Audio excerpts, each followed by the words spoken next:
Hello, I'm Sheryl McCarthy of the City University of New York. Welcome to One-to-One. Each week, we address issues of timely and timeless concern with newsmakers and the journalists who report on them, with artists, scientists, educators, social scientists, government leaders, politicians. All will be one-to-one. For most of us, reading newspapers, directions, or filling out an application is something we take for granted. But for almost 100 million Americans, it's virtually impossible. They are illiterate. Today, we'll talk with Susan McLean, Executive Director of Literacy Partners, the nonprofit organization that is making inroads in giving adults the chance to be fully functioning members of their communities. Emma Davis will join us in the second part of our program. Until just a few years ago, Emma was one of those 100 million people. Now she's attending college, working as a student liaison at Literacy Partners, and sharing her joy of reading with others. Welcome. Thank you. You know, when I mentioned that number, 100 million people who are functionally illiterate, I find that almost incredible. How can that be? You know, most people have that reaction. The 100 million is startling. And we can break that down a little bit by saying about 60,000 of those people, or 60 million of those people, are born in the United States and reading below the 5th grade reading level. And the remainder of that are people who have recently come to the United States and are not speaking or reading in English. So we're talking about low literacy. I think that's... Low literacy. Is that the term? Yes. Low literacy would be anything under the 5th grade reading level. And in New York City, what's the dimension of the problem? Our problem in New York City is ranging around 2.5 million, and roughly that's about 1/3 of our population as well. Wow. Now, these are people, a lot of these adults are people who are holding down jobs, raising children. How do they manage? Well, that's an interesting concept, because our students and people who are illiterate absolutely need to earn money. So many of the people that we see are working under the table. They're working in minimally employed jobs, say in the service sector where they don't have insurance. They aren't unable to help their families. They can't earn a living wage. Most of the unemployed are in this low literacy contingent. And do they just sort of get by kind of faking it? Is that what they do? Well, many of the people do fake it, yes. And that's, as you'll meet later, Emma will speak a little bit about that. But our students are very talented in the ways that they do survive, in the ways that they do make ends meet. And faking it is certainly one of those things that people learn to do. Now, how many people does Literacy Partners serve in the course of, say, a year or at one time? We're serving a little over 2,000 students a year, which is a small, really, and considering the need in New York City, that's a small number. And your typical student, how would you describe him or her? Our typical students will either be male or female, somewhere in the age range of about 24 to 33 years old, will be reading under the 5th grade reading level, and will have maybe progressed in school to about the 6th or 7th grade. So this is an all-volunteer, it's free, and it's run by, the teaching is done by volunteers.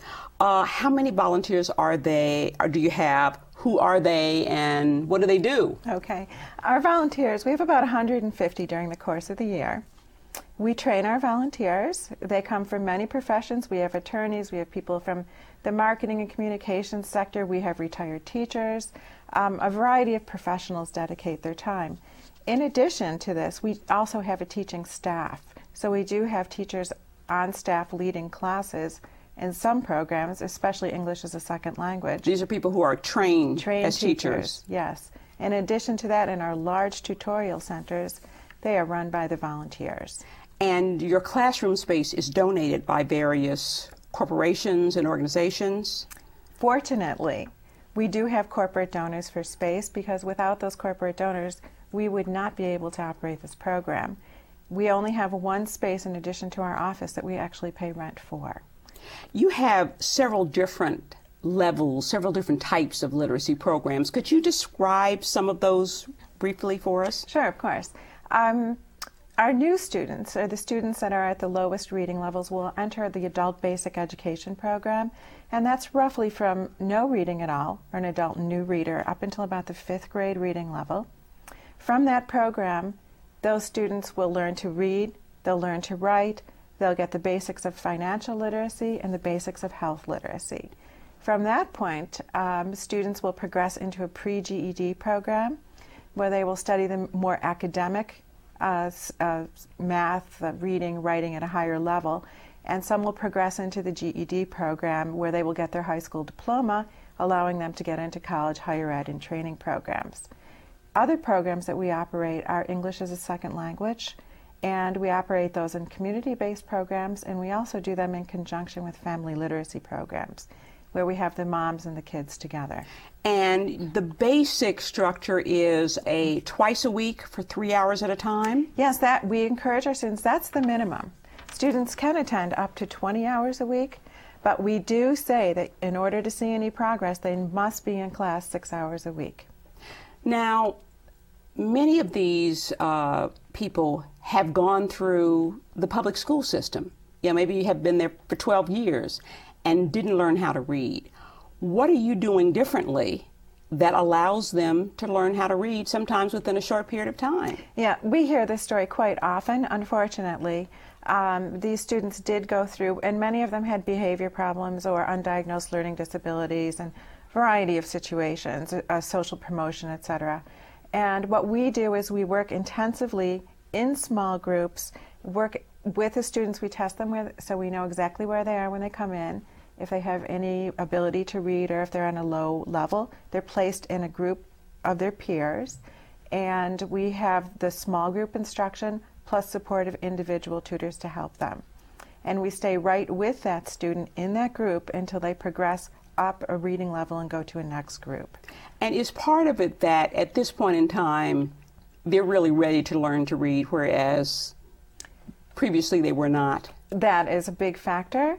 And what we find out is that many things that happen to these students, either health issues or so on, have long since gone by, or they have needed to change jobs and so on, and all of a sudden something has happened that requires them to learn how to read.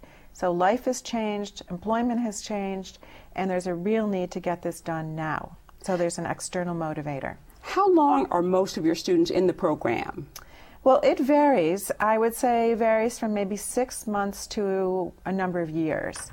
And that variation occurs because people have different goals.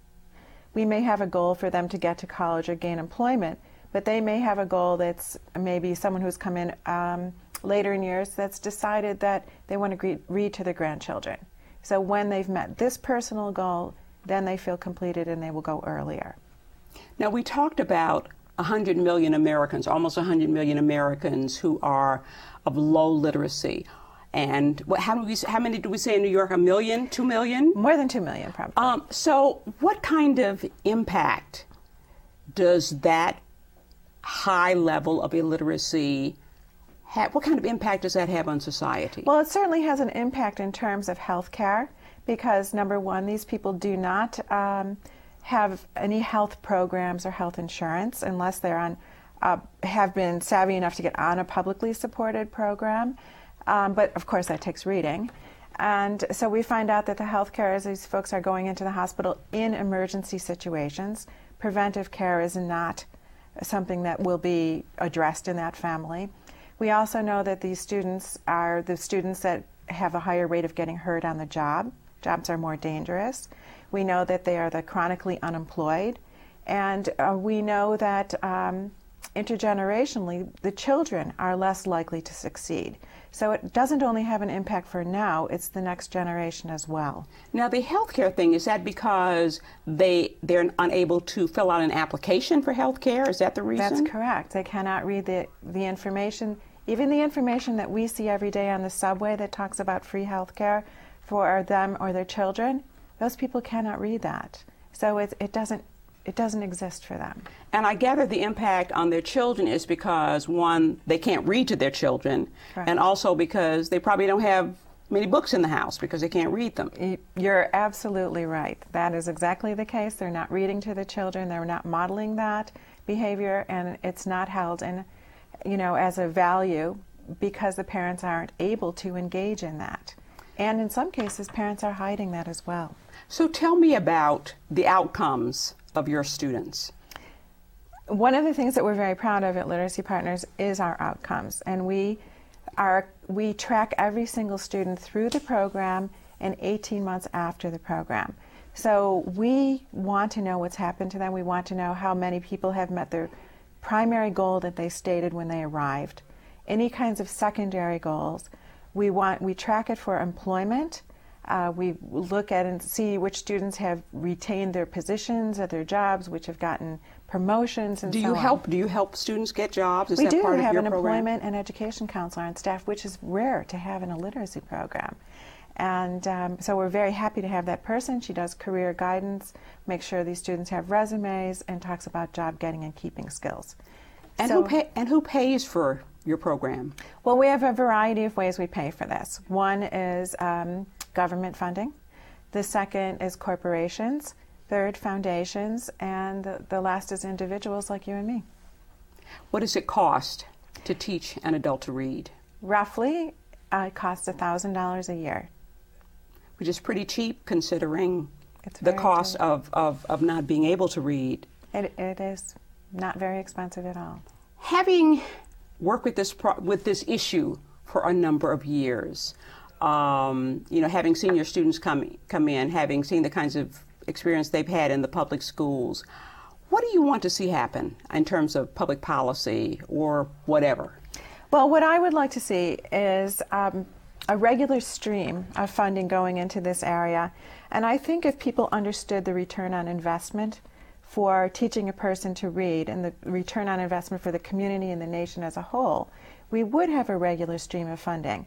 Right now we're worried about the reauthorization of WIA Title II. We're looking every year at the allocations from the state, the city, and so on. And sometimes we're only able to operate programs maybe with saying we'll be there for the next 6 months. And Title II is federal money? Federal money turned state money, yeah. Okay. Mm-hmm. So it's dicey. So what we would like to see is a greater awareness, a greater national interest, and more funding publicly to solve this problem. It is a solvable problem. We're going to take a break. When we come back, we'll be joined by Emma Davis.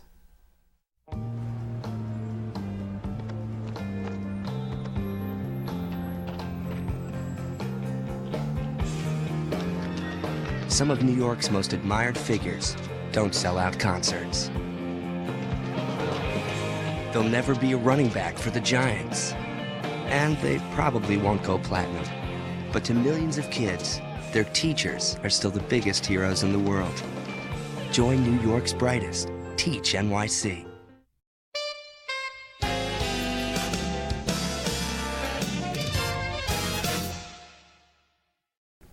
Welcome back. I'm talking with Susan McLean of Literacy Partners and by student and teacher Emma Davis. Emma, you managed to go through 12 years in the New York City public school system, but only emerged with a third grade reading level. How did that happen? I'm not going to exactly blame everything on the school system. Coming up from the South, when we came up, we were just surrounded by so many people. And then when I began to make friends, my friends was a little bit more important than school. There was people of different nationalities. One of my girlfriends was from China, and it was interesting talking with her and also hanging out with my peers at hooky parties. So that was a little bit more interesting than teaching or being in school. And then when I went to school, what the teachers would say, I did not understand. So, you find yourself putting yourself in like a shell, so to speak. And that's what I did. So it was partly you, partly the school? Partly me and partly the school. Mm-hmm. Because there's now that I'm teaching, you see the hunger for a lot of students that wants to learn, but there's no one to teach, or no one sensitive enough to say, well, then I'm gonna give you that extra time, and that it didn't happen for me. But even so, you were able to hold down a job for many, probably a number of jobs, Oh, yeah. For a number of years. How did you manage that without being able to read? I bluff. I believe that I could talk a blind man into seeing, and he would believe it.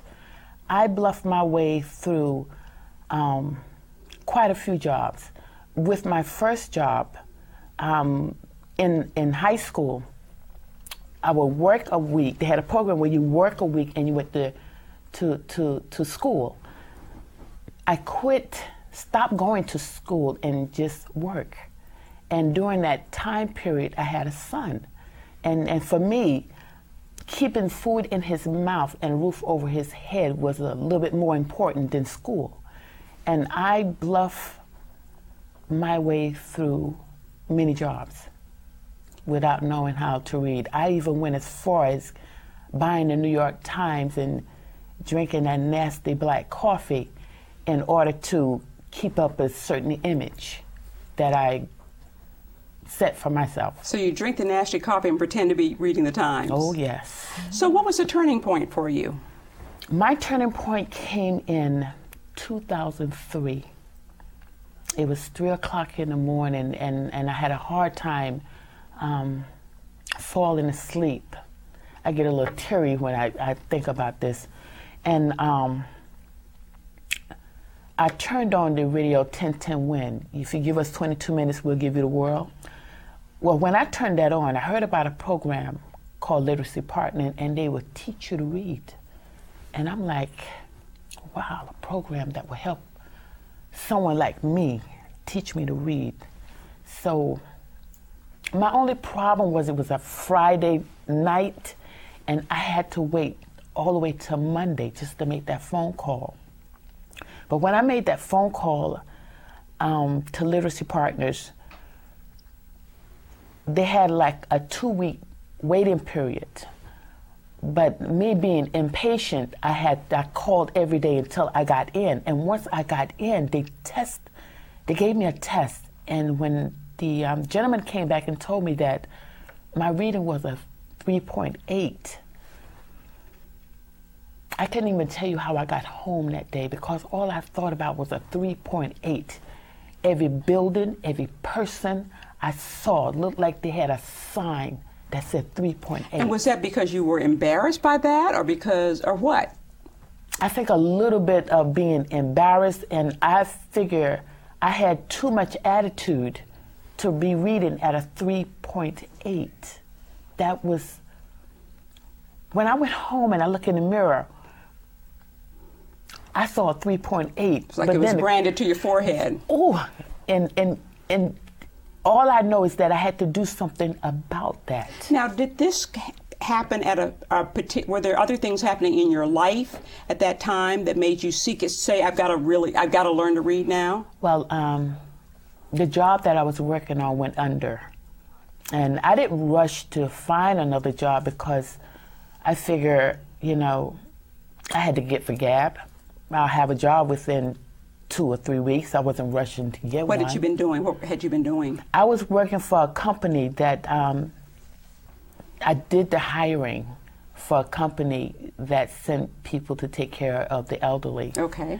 And I worked there for quite many years. And when that job went under, I took a vacation. And when I came back and I didn't find a job, at that time period I set for myself, I refused to get discombobulated about it. I figured, well, okay, I don't have one right now, so I'll get one next week. But that didn't happen. Then this Literacy Partners came on 1010 Wins. Okay, so you heard about them, you signed up for it, you show up, you're 3.8. What was it that they were able to do for you that all those schools and all those teachers in 12 years had not been able to? They was able to give me a 101 and show me what a sentence looked like, what how to write a paragraph. And they didn't rush through it. They took their time to teach me this. One of my tutors had me to write every day what was going on with Emma. And this was a little notepad that me and her correspond. Each day we did this. And as I saw my reading and my writing getting a little better, got a little cocky. My first test, I moved up to a 4th grade level. And my thing was that if I put that much effort into moving a 3rd grade level up to a 4th grade, just imagine with a little bit more effort what I can do. Daylight would catch me up, and I had to go to school. But that didn't bother me, because all I know is that I had to bring that 3rd grade level up. So you really started working harder. Oh, at that did point. I start working harder? Did there come a time, was there a certain moment when you said, I guess a sort of Helen Keller-like moment when you said, wow, I'm reading now, I'm doing it now? When I pick up a New York Times and knew what was going on inside of it, instead of not just looking at the pictures, but actually reading the words and knowing what's going on. And how long was that how far were you into the program when that moment came? I was in literacy program less than a year. Really? That's amazing. Oh, less than a year. And a lot of time I won't allow myself to think about it, because I'm like, less than a year. And in less than a year, you were able to get your GED and pass the GED exam? Passed the GED, and I'm at the College of New Rochelle, where they said that they're sensitive to the adult learner. Well, I figured I needed a little sensitivity, so I'm there. And what are you studying? Psychology. How far along are you? Next year, May, I should be getting my bachelor's degree. Wow. Yeah. And what are you hoping to do with that degree? Girl, I'm planning on taking that bachelor's degree and turn it to a master's degree, and take that master's degree and turn it to a PhD. Mm-hmm. That's what I'm planning on doing with it. Wow. Achieving literacy, how has that changed your life? It changed my life tremendously, because it allows me now to give to someone what was given to me. I don't give breaks in my class. We have our, a period where we write and we read. But before long, the time that we're here is over. And a lot of times the students don't want to leave. And it's a good feeling to see that. People just taking a book and asking you a question. And the best part of my gratification is when I can answer it. So you seem to be seeing a real hunger for students to learn this. Yeah. Now, I think people are always puzzling about how we can improve the public school system.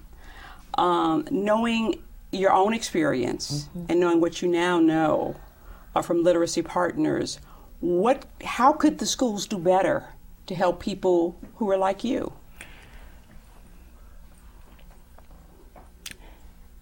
In schools, I think a lot of the teachers, they have to be more than just a teacher. You have to care about, especially the young folks that are in school, that's coming into a society that expects so much of them. You have to be a mom, a dad, an aunt, an uncle, a counselor. You have to be all of that wrapped up into one, because see, even those, your first lessons begin at home, but it doesn't stop when you go to school. And if you're a teacher, you need to take that student or students, and if you see something in them, just push them a little further. Because a lot of students, that's what anybody wants, is that extra, Right. the extra push. That's a big job Oh, when you got 30 students.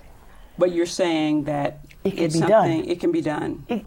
It all starts with the care. It can be done. Your students can be 50 in a class, but it can be done.